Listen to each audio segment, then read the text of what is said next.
ایک چیز جو بہت بہت اہم ہے سیکھنا، وہ کیا ہے؟ حریت، آزادی۔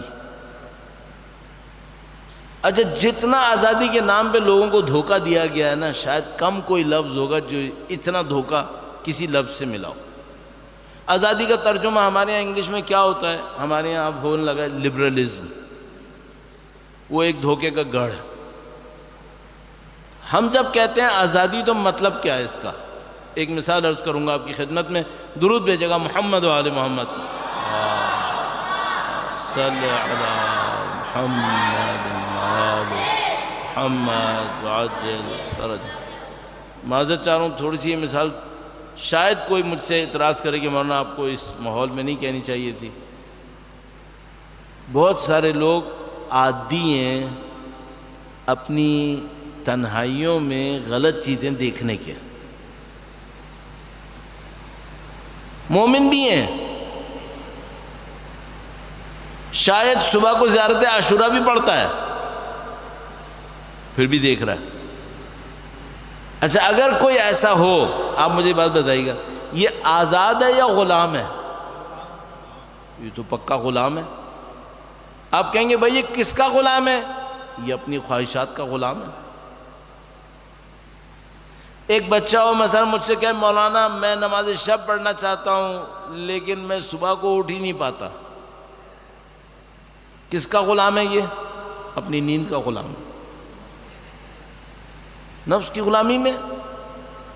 ایک آدمی کہتا ہے مولانا میں حلال کمانا چاہتا ہوں لیکن حلال کم ہے، جب میں دیکھتا ہوں تو مجھے لالچ آتی ہے، میں حرام کمانے کی طرف چلا جاتا ہوں۔ یہ کس کا غلام ہے؟ لالچ کا غلام ہے۔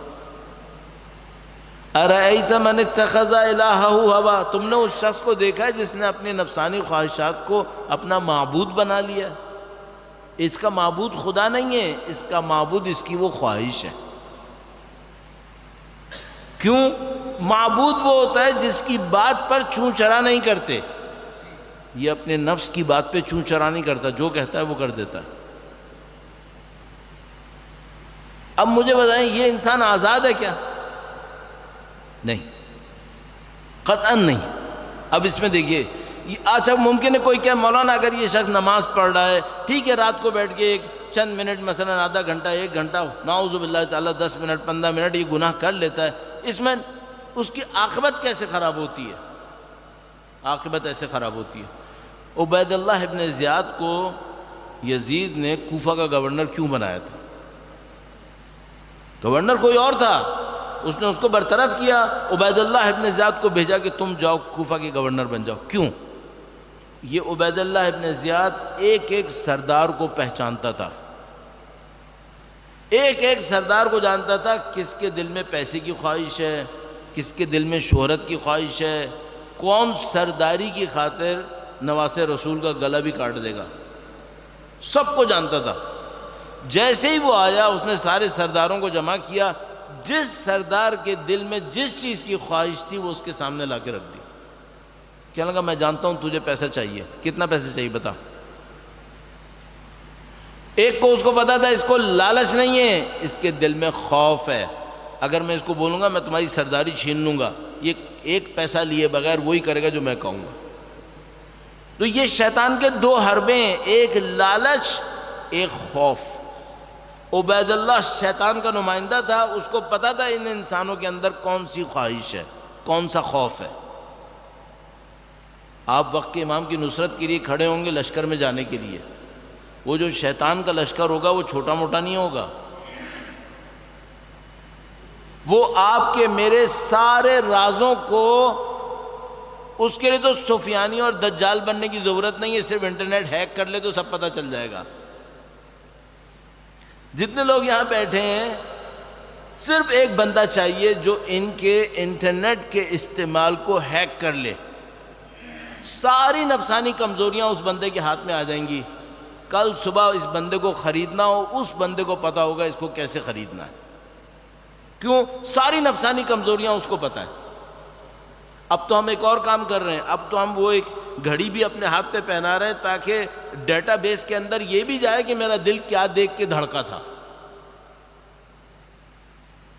تو جس نے مجھے اسکین کرنا ہوگا اس کو بہت اچھی طرح پتا ہوگا یہ سین دیکھ کر اس کا دل دھڑکتا ہے، اس کو بدبخت کرنا ہے تو اس کو اس مصیبت میں پھنساؤ۔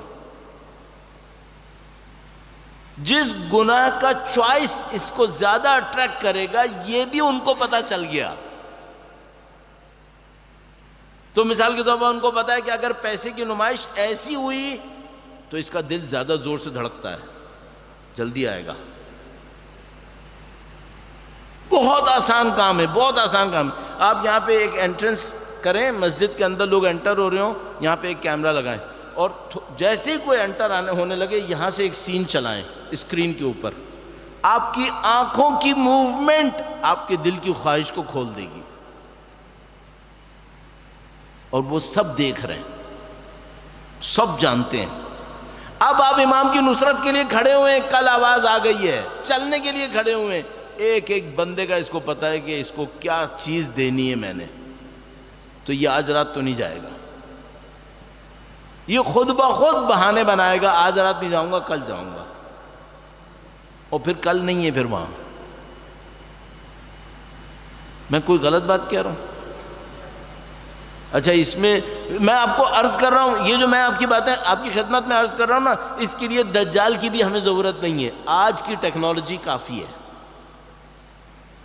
وہ دجال کیا بدبختی لائے گا نہیں معلوم کیا کرے گا، یہ تو آج کی ٹیکنالوجی میں ایک کام ہو سکتا ہے۔ اب آپ مجھے بتائیے، اگر میں نے اور آپ نے اپنے نفس کے اوپر کنٹرول نہیں کیا ہوا تو ہم عبید اللہ ابن زیاد سے بچ جائیں گے؟ کیسے یہ یقین آ رہا ہے کہ ہم بچ جائیں گے؟ اس زمانے میں بڑے بڑے دعوے دار موجود تھے، صرف 72 بچ پائے، لاکھوں فیل ہو گئے۔ ہم کہہ رہے ہیں ہم بچ جائیں گے، کس چیز نے اطمینان دلایا آپ کو؟ کون سی ہمارے اندر خاص بات ہے جس پہ ہمیں اطمینان ہوا ہے کہ ہم بچیں گے؟ تو آپ مجھ سے کہیں گے مولانا وہ خاص بات ہم کہاں سے لائیں؟ بھائی تم اللہ کی پناہ طلب کرنے کے لیے اللہ کی بندگی کرو، پناہ وہ تمہیں نصیب کر دے گا۔ ہم نہیں کر سکتے واقعاً شیطان کا یہ مقابلہ، یہ خدا ہمیں نصیب کرے گا۔ اور وہ راستے کیا ہے؟ میں نے راستہ بھی آپ بزرگان کی باتوں کو نقل کرتے ہوئے آپ کی خدمت میں عرض کیا۔ دیکھیے آپ لوگ اتنے لوگ ماشاءاللہ یہاں تشریف فرمائیں، کافی حد تک الحمدللہ غور سے سن بھی رہے ہیں، ایک آدھ دو لوگ چار لوگ ادھر ادھر کچھ کر رہے ہیں تو کوئی بات نہیں، میں دیکھ رہا ہوں لیکن میں صبر کر رہا ہوں، کوئی مسئلہ نہیں ہے، باقیوں کو ڈسٹرب نہیں کرنا چاہتا۔ اتنے لوگ اللہ شاہد ہے، اگر اتنے لوگ سب کے سب اول وقت کے نمازی بن جائیں، یہ سمجھ لیں آپ کے اور میرے خاندانوں پہ ایک اثر شروع ہو گیا۔